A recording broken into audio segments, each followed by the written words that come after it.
माँ का सबक। नमस्कार दोस्तों, सानिया वॉइस स्टोरी चैनल में आपका स्वागत है। तो दोस्तों, आज की कहानी का नाम है माँ का सबक। तो चलिए शुरू करते हैं आज के इस वीडियो को। कविता जी आज सुबह कुछ ज़्यादा ही जल्दी उठ गई थी। रसोई घर से लगातार खटपट की आवाज़ आ रही थी। यह आवाज़ उनके बेटी बहू के कमरे में भी जा रही थी।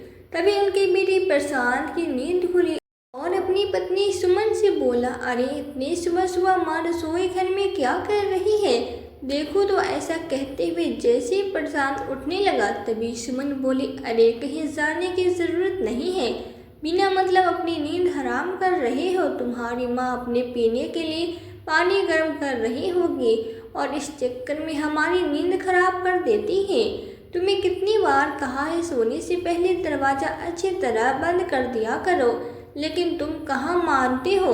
सारी नींद खराब कर दी। कोई काम धंधा तो है नहीं उन्हें, घर का काम करते समय तो इन्हें घुटने में दर्द होता है, लेकिन सुबह सुबह तैयार होकर पार्क में टहलने के लिए निकल जाते हैं। यहाँ हमें नींद आए या ना आए किसी को क्या फ़र्क पड़ता है। एक तो पूरा दिन घर के कामों में लगी रहती हूँ, ऊपर से चैन की नींद भी सोने नहीं देती है। ऐसा कहते हुए सुमन ने सुबह सुबह अपनी सासू माँ को कोसना शुरू कर दिया। तभी प्रशांत ने कहा, अरे सुमन, तुम भी जानती हो कि माँ के गठिया की बीमारी के चलते डॉक्टर ने हमें टहलने की सलाह दी है, और वैसे भी इतना भी काम नहीं होता जितना तुम बोलती रहती हो। सिर्फ घर का ही तो काम होता है, उसमें भी साफ सफाई करने के लिए भी काम वाली बाई आती है, और बर्तन और कपड़े धोने के लिए तुमने अलग बाई लगा रखी है।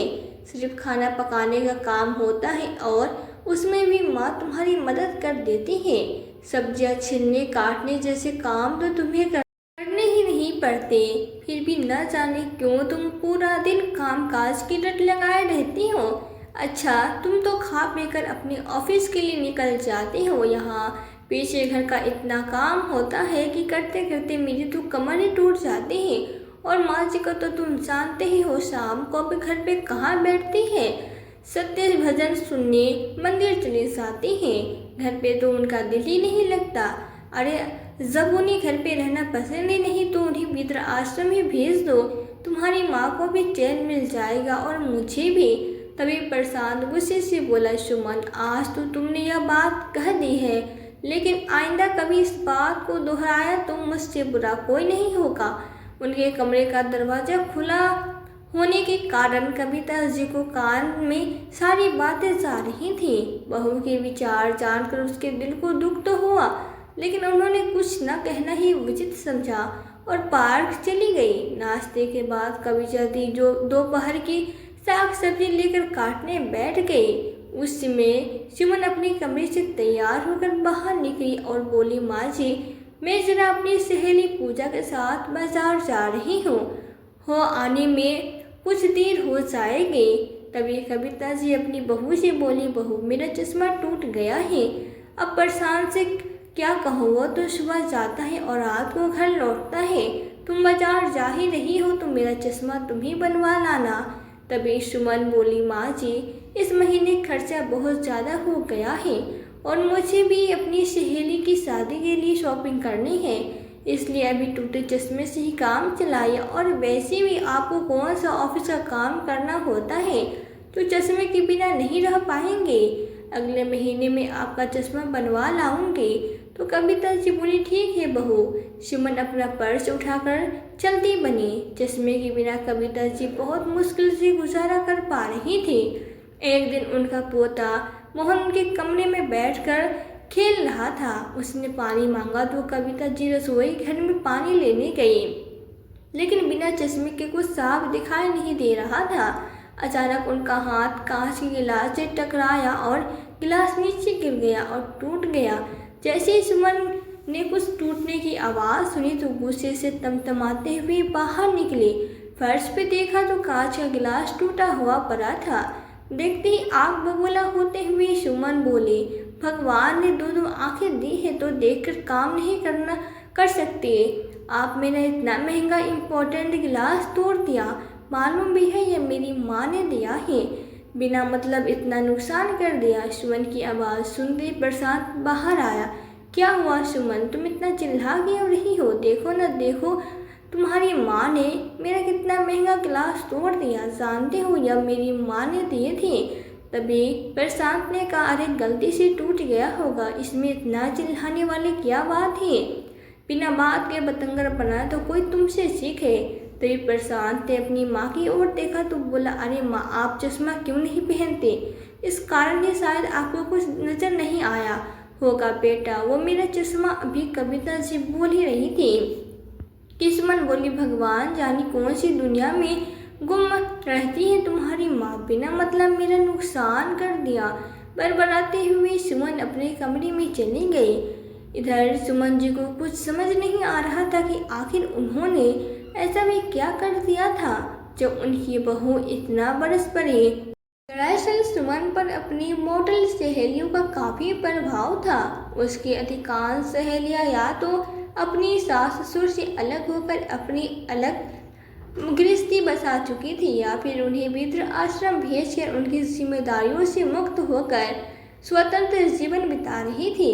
उनकी देखा रेखी की सुमन पर भी अपनी सास को आश्रम भेजने का भूत सवार हो चुका था। अक्सर सुमन फोन पर ही चिपकी रहती, कभी अपनी सहेलियों के साथ, कभी सास की बुराई करती तो कभी माँ के साथ घर का सारा हाल चाल बांटती। एक दिन जब सुमन अपने घर की सारी बातें अपनी माँ को बता रही थी तो उसकी कुछ बातें कविता जी के कानों में पड़ी। थोड़ी देर बाद वो अपनी बहू के पास आई और बोली, बहू अपने ससुराल की सारी बातें मायके में बताना अच्छी बात नहीं होती। इतना सुनने की देर थी कि सुमन एकदम भड़क गई और चिल्लाते हुए बोली, माँ जी आप तो इतनी भी तमीज़ नहीं है कि छिपकर किसी की बातें नहीं सुना सकते। अपनी बहू की जासूसी करते हुए आपको बिल्कुल शर्म नहीं आई? सुमन के इस व्यवहार से कविता जी एकदम सन्न रह गई, लेकिन कहते भी तो किससे? बहू तो समझने को तैयार ही नहीं थी और बेटे को यह परेशान नहीं करना चाहती थी, इसलिए चुपचाप अपना अपमान व घुट पीकर सहन कर गई। लेकिन सुमन चुप रहने वाली नहीं थी। रात को खाना खाने के बाद जैसे ही प्रशांत कमरे में आया उसने फिर से वही जिद पकड़ ली, तुम्हारी माँ के रहते हुए तो मेरा जीना ही हराम हो चुका है। प्राइवेसी नाम की तो कोई चीज़ ही नहीं है। किसी से फ़ोन पर बात कर नहीं सकती मैं। छोटी छोटी सी बातों पर लेक्चर सुनाने चली आती है। तुमसे कितनी बार कहा है कि अपनी माँ को वृद्ध आश्रम भेज दो, लेकिन तुम होके सुनते ही नहीं। अरे वृद्ध आश्रम इन जैसे बूढ़े लोगों के लिए ही तो बना हुआ है, और फिर तुम्हारी माँ को भी अपनी उम्र के लोग ही मिल जाएंगे तो उनका दिल भी लगा रहेगा। तभी प्रशांत बोला, सुमन बड़े बुजुर्ग अगर कुछ समझाते हैं तो हमारे भले के लिए ही समझाते हैं, लेकिन यह सब बातें तुम्हारे दिमाग से बाहर है। और मेरी एक बात कान खोलकर सुन लो कि मैं अपनी माँ को कभी वृद्धाश्रम नहीं भेजूंगा। तुम नहीं जानती मेरी माँ ने मेरे लिए कितने त्याग किए हैं, और आज जब उन्हें मेरी ज़रूरत है तो मैं उनका ख्याल भी ना रख पाऊँ तो लानत है मेरे बेटे होने पर। तभी सुमन बोली, बस तुम्हें तो अपनी माँ के अलावा इस दुनिया में कोई दिखाई ही नहीं देता। फिर प्रशांत ने कहा, सुमन तुम नहीं जानती कितनी मुश्किलों से मेरी माँ ने मुझे पाल पोस कर बड़ा किया है। खुद भूखी रहकर मेरी माँ ने मुझे भरपेट खिलाया है। मैं केवल 10 साल का था जब पिताजी की मृत्यु हो गई थी, और उसके पश्चात माँ मुझे अकेला छोड़कर कहीं नौकरी भी नहीं कर सकती थी, इसलिए उन्होंने घर से ही टिफिन सर्विस शुरू की, और शाम को जो भी थोड़ा बहुत समय बचता था उस समय मुझे पढ़ाने के साथ साथ स्कूल के छोटे छोटे बच्चों को भी ट्यूशन पढ़ा देती थी। दिन रात मेहनत करते हुए माँ ने मुझे इस मुकाम तक पहुँचाया कि मैं आज इज्जत भरी ज़िंदगी जी रहा हूँ। भले ही माँ के पास इतने पैसे नहीं होते थे, लेकिन फिर भी मेरी हर एक डिमांड को पूरा करते थे। मेरी माँ कहते कहते प्रशांत की आंखों में आंसू आ गए और बोला, सुमन मैं सारी दुनिया को छोड़ सकता हूँ लेकिन अपनी माँ को कभी भी नहीं। प्रशांत की बातें सुनकर सुमन भी उस समय चुप हो गई, और उसके बाद कुछ दिनों तक घर में शांति रही। लेकिन जैसे जैसे समय बीतता गया सुमन का वही बर्ताव फिर से शुरू हो गया, जिस कारण प्रशांत फिर से परेशान रहने लगा कि आखिर वह सुमन को कैसे समझाए। एक दिन सुमन ने अपने घर पे अपनी सारी सहेलियों को बुलाया और अपनी सासू माँ से कहा, माँ जी आज मेरी कुछ सहेलियाँ घर पे आ रही है, आप स्नैक्स और बहुत अच्छा बनाती हैं, तो आज आपने ही उनके लिए चाय और स्नैक्स बनाना है। कविता जी घुटनों में दर्द था, लेकिन फिर भी बहू की बात मानकर दोपहर से तैयारियों में जुट गई। उनके हाथ से बने खाने में इतना स्वाद होता था कि बड़े बड़े होटल के शेफ भी उनकी आंखें फेल हो जाए। पर सुमन की सहेलियों के आने से पहले कविता जी लगभग सारे व्यंजन बना चुकी थी। तभी सुमन अंदर आई और पूछने लगी, माँ जी और कितना समय लगेगा? मेरी सहेलियाँ तो पहुँचती ही होगी। तभी कविता जी बोली, बाकी सारा काम हो चुका है, बस जब तुम्हारी सहेली आएगी तो मैं चाय बना दूंगी। उसी समय दरवाजे की बेल बजी तो सुमन ने कहा, माँ जी आप चाय बनाने रख दीजिए, और जल्दीबाजी में चाय पत्ती के साथ चीनी की बजाय नमक का डब्बा उठाकर अपनी सासू माँ को पकड़ा दिया और बोली, आप जल्दी से काम निपटाइए। और ऐसा कहते हुए सुमन घर का दरवाजा खोलने चली गई। नज़र कमज़ोर होने और चश्मा न होने के कारण कविता जी को भी नमक और शक्कर में फ़र्क समझ नहीं आया और उन्होंने चाय में नमक डाल दिया। तभी सुमन अपनी सहेलियों को लेकर अंदर आई और उनके साथ बातें करने लगी। थोड़ी देर बातचीत करने के बाद सुमन सबके लिए रसोई घर में से तैयार तरह तरह के स्नैक्स लेकर आई, तो ऐसे दिखा रही थी मानो सारे स्नैक्स उसने ही बनाए हों। तब सब लोग बड़े मज़े से स्नैक्स खाने लगे और हंसी मजाक और बातचीत का सिलसिला चल रहा था। थोड़ी देर में चाय भी बन चुकी थी तो कविता जी गरम गरम चाय लेकर आई और मेहमानों को सर्व करने लगी। उसकी सारी सहेलियाँ लजीज व्यंजनों का आनंद ले रही थी और खाते हुए उनसे एक ही सहेली बोली, अरे सुमन यह स्नैक्स तो तुमने बहुत ही स्वादिष्ट बनाए हैं।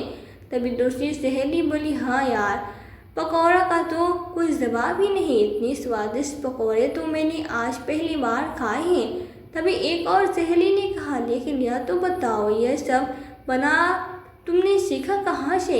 इससे पहले कि कविता जी कुछ कहती तभी सुमन बोली, अरे यार इंटरनेट पर देखकर मैं सब कुछ सीख गई हूँ, तुम बस स्नैक्स एंजॉय करो। और स्नैक्स भी ही क्यों, तुम अपनी सहेली के हाथ की बनी चाय का भी मज़ा लो और बताओ कैसी बनी है। लेकिन जैसे ही उसकी सहेलियों ने चाय पीनी शुरू की तो सबके मुंह का स्वाद बिगड़ गया। कुछ सहेलियाँ वॉश बेसिन में कुल्ला करने लगी तो वहीं काफ़ी सहेलियाँ जिन्होंने अभी तक चाय पीनी शुरू नहीं की थी उन्होंने चाय वापस रख दी। उनका यह रवैया देखकर सुमन हैरान रह गई। उसने तुरंत चाय उठाकर थोड़ी सी चेक कर देखी तो जोर से चिल्लाई, माँ जिया आपने क्या कर दिया है? आप तो इतना भी समझ नहीं कि चाय में नमक नहीं शक्कर डालनी चाहती हैं? कम से कम देख तो लिया कीजिए, आपको तो बिल्कुल भी अकल नहीं है। तभी सुमन की सारी सहेलियाँ कहने लगी, यह क्या सुमन, तुमने तो कहा था कि स्नैक्स और चाय तुमने बनाई है, फिर नमक भी तो तुमने ही डाला होगा। तभी कविता जी विनम्र भाव से बहू की सहेलियों को बोली, गलती तो मुझसे हुई है, चाय मैंने ही बनाई थी और ढंग से नज़र न आने के कारण नमक भी मुझसे ही गलती से डल गया, मुझे माफ़ करना बेटा। तभी सुमन की एक सहेली जो बहुत अच्छे स्वभाव की थी उठकर कविता जी के पास आई और उन्हें गले से लगाते हुए बोली, नहीं आंटी जी आप हमसे बड़ी हैं तो प्लीज़ माफ़ी मत मांगिए, छोटी मोटी गलतियाँ तो हो ही जाती हैं। उसके बाद सुमन ने उन्हें कुछ ना ही कहना उचित समझा। अब उसकी सारी सहेलियाँ अपने घर चली गई तो सुमन ने तो जैसे घर में तूफान ही खड़ा कर दिया और कविता जी से बोली, मुझे एक बात समझ में नहीं आती कि आप मुझे चैन से जीने क्यों नहीं देती, आखिर आप चाहती क्या है? अपनी सहेलियों के लिए मैंने थोड़ा सा काम करने को क्या कह दिया, आपने तो पूरे नमक का डिब्बा ही चाय में उड़ेल दिया।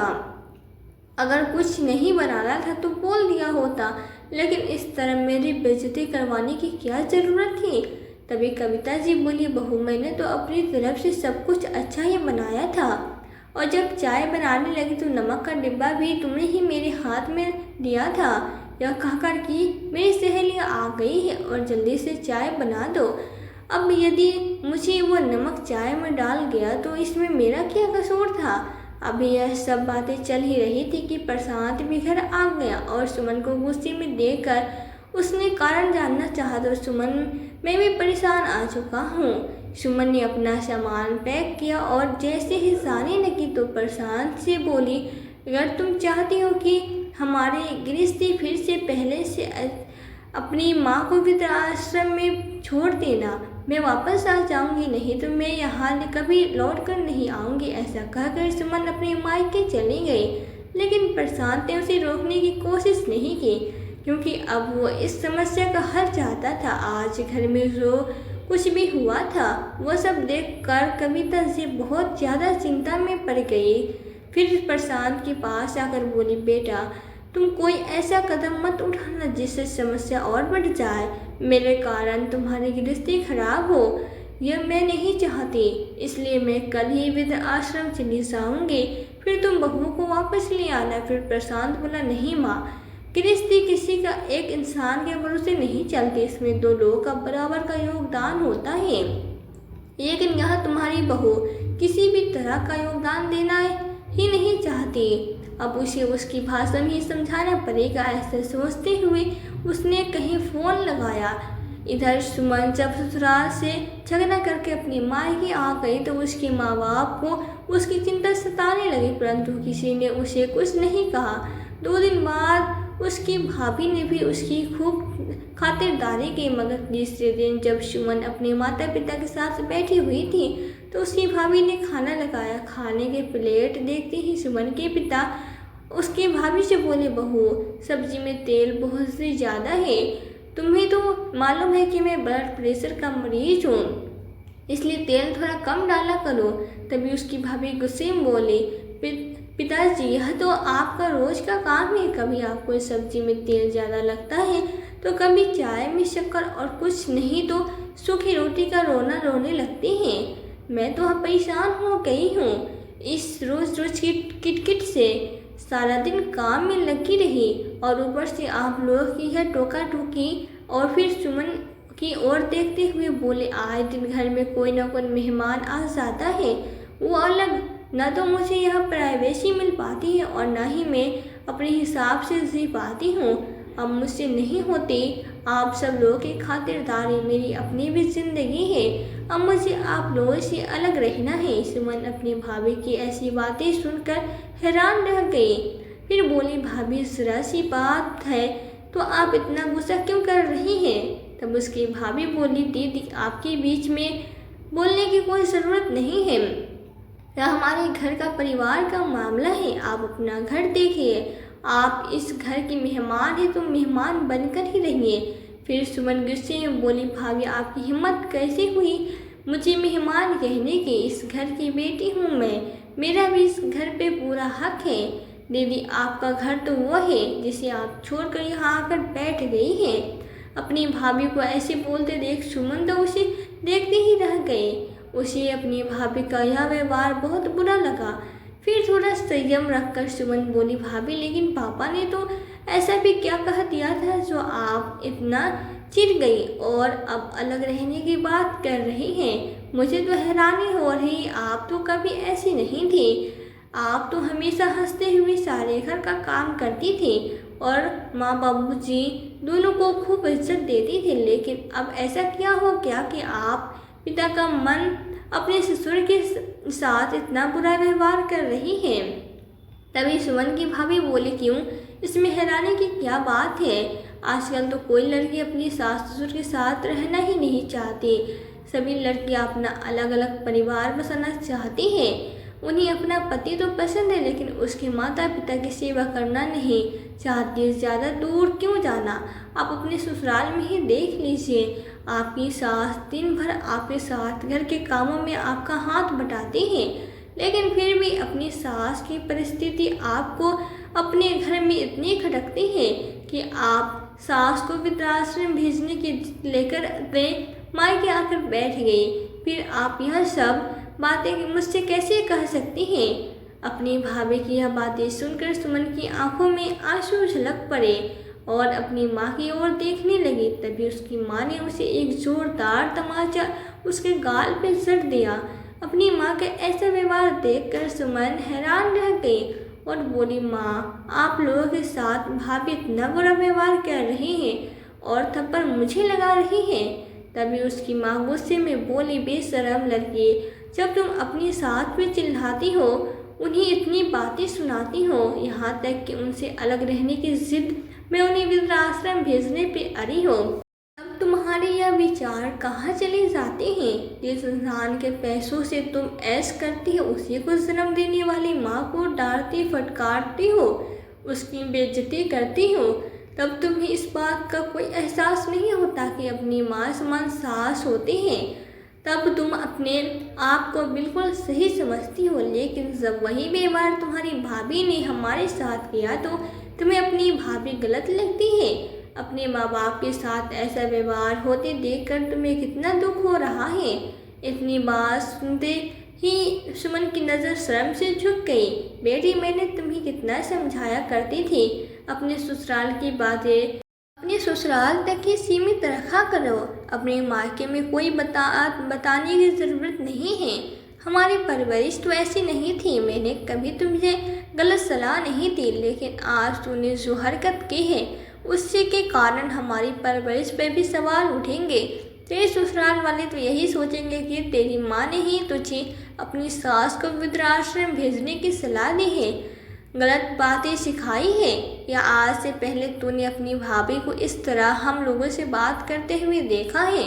अरे वो तो कभी ऊंची आवाज़ में बात भी नहीं करती थी, लेकिन तुम्हारी देखा देखी तुम्हारी भाभी पर भी गलत प्रभाव पड़ रहा है। अपनी माँ की बातें सुनकर सुमन को एहसास हुआ कि वो कितनी बड़ी गलती कर बैठी है। बहुत देर वो सोच विचार में बैठी रही। रात हो चुकी थी, लेकिन उसे नींद नहीं आ रही थी। अगले दिन सुबह होते ही सुमन ने अपना सामान पैक कर लिया और अपने ससुराल वापस लौट आई। जैसे ही सुमन अपने ससुराल वापस पहुंची तो कविता जी उसे अपने सामने देखकर हैरान रह गई। इससे पहले कि वह कुछ बोल पाती, सुमन के पैरों में गिर गई और बोली, माँ जी, मुझे माफ़ कर दीजिए। मेरी आंखों का स्वार्थ की पट्टी पड़ गई थी, जिस कारण मैं आपके साथ इतना बुरा व्यवहार कर बैठी। अपनी बहू को इस तरह माफ़ी मांगते देख कविता जी से उसे उठाकर अपनी गले से लगा लिया, लेकिन कविता से यह बात समझ नहीं पा रही थी कि आखिर 2 दिन में ऐसा क्या हो गया जो सुमन उल्टे पांव वापस आ गई और रोते हुए उसने माफ़ी मांगने लगी।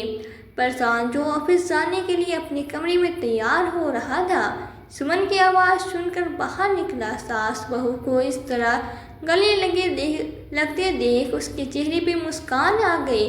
तैयार होकर घर से बाहर निकला तो सबसे पहले उसने अपनी सासू माँ को फ़ोन लगाया और उनकी मदद के लिए उन्हें शुक्रिया अदा किया करते हुए बोला, माँ जी, धन्य है आप। अगर सभी माँ बाप अपने बच्चों की गलत हरकतों पे उनके साथ न देते हुए उन्हें इसी तरह सही रास्ते पर लाए तो कोई घर परिवार कभी नहीं उजरे। कहते कहते प्रशांत की आंखों में आंसू आ गए। दरअसल हुआ यूँ था कि जिस दिन सुमन प्रशांत से झगड़ा करके अपनी मायके गई थी, उसी दिन प्रशांत ने अपनी सासू माँ को फ़ोन करके सारी किस्सा बयान कर दिया था और इस मामले में उनसे मदद मांगी थी कि माँ अब अपने दामाद और समधन को खूब अच्छी तरह से जानती थी। लेकिन आज जो कुछ भी सुमन के मायके में हुआ वह सब सुमन के माता पिता और भाभी का सोचा समझा नाटक था, तभी वह सुमन को सही रास्ते पर ला सके। आज सुमन बहुत खुशी से अपने घर का सारा काम कर रही थी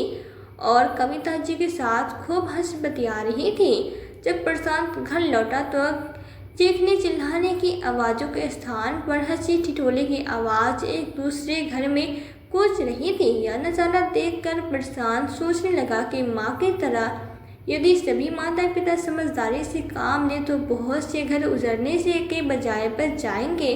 तो दोस्तों, आज की कहानी आपको कैसी लगी यह मुझे ज़रूर कमेंट में लिखकर बताइएगा। अगर अच्छी लगी हो तो वीडियो को लाइक और चैनल को सब्सक्राइब जरूर कीजिए। धन्यवाद।